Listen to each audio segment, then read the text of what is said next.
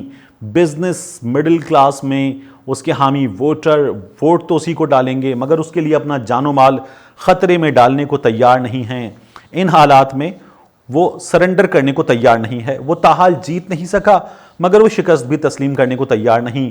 اب سہیل وڑائی صاحب اندر لکھتے ہیں کہ اندر کیا ہو رہا ہوگا، میاں نواز شریف صاحب جیل میں کیا کر رہے ہوں گے۔ وہ اپنی تقدیر پر شاکر ہے، وہ بار بار آسمان کی طرف دیکھ کر توقع کرتا ہے۔ یہ باہر بیٹھ کے اندر لکھا جا رہا ہے کہ تاریخ کا پہیہ کب اپنا چکر پورا کرے گا، کیا وہ واقعہ اس کی موت سے پہلے ہوگا یا بعد میں ہوگا۔ جیل آدھی موت ہے، وہ سوچتا ہوگا۔ 3 بار کا وزیر اعظم بننے والا اس خطے کا سب سے سینئر سیاستدان کال کوٹری میں بند ہے، ہر طرف ہو کا عالم ہے، کسی کے کان پر جو نہیں رنگ رہی، بیمار ہوا تو اسپتال لے جا کر پھر واپس جیل بھیج دیا، لازمن دل پر آرے چلتے ہوں گے۔ ایسے میں وہ مدافعانہ مزاحمت نہ کرے تو کیا کرے، ایسے میں وہ مدافعانہ مزاحمت نہ کرے تو کیا کرے۔ اگر کوئی کہے کہ جیل میرا سسرال ہے تو وہ جھوٹا ہے۔ جیل سوائے خوفناک مجرموں کے ہر ایک کو بدل دیتی ہے، نفسیاتی طور پر جسمانی طور پر انسان پر بہت اثرات مرتب ہوتے ہیں، اس پر بھی ہر روز قیامت گزرتی ہوگی۔ 1 درجن بیماریاں، بڑھاپا، اور پھر بار بار ضمیر سے اٹھتا یہ سوال، کیا میں اتنا ہی برا ہوں جو مجھ سے سلوک کیا جا رہا ہے۔ یہ سہیل وڑائی صاحب نے لکھا۔ وہ اکیلا ہوتا ہوگا تو سوچتا ہوگا، خلا میں گھرتا ہوگا، باؤ جی کی کلثوم کو یاد کرتا ہوگا، آنکھیں بھیگ جاتی ہوں گی۔ سیاست کی جدوجہد میں ذاتی رشتے اور ذاتی جذبات قربان کرنا پڑتے ہیں، مگر یہ کیسے ممکن ہے قربانیوں کے گہرے زخم روح کو چھلنی نہ کرتے ہوں۔ تو یہ سہیل وڑائی صاحب کا اگر وہ جیل میں مر گئے تو کالم تھا۔ میاں نواز شریف صاحب ایک عدد غلط بیانی کے ساتھ جیل سے باہر آئے، ایک اور غلط بیانی کے ساتھ ملک سے باہر گئے۔ میاں شہباز شریف صاحب ان کے ضامن بنے۔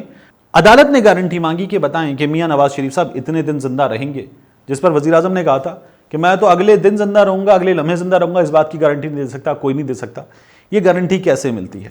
لیکن میاں نواز شریف صاحب اب لندن میں جس حال میں ہیں، اور اب تک انہوں نے اپنا جو بھی علاج کرایا ہے، اس پر خبریں بھی چھوڑ دیجئے، تبصرہ بھی چھوڑ دیجئے، تمام چیزیں آپ کو نظر آ رہی ہیں، اور نون لیگ اب مذاق اڑاتے ہوئے کہہ رہی کہ میاں صاحب باہر رہ کر حکومت کا علاج کر رہے ہیں۔ Case dismissed. ملتے ہیں آپ سے اگلے ویلاگ میں۔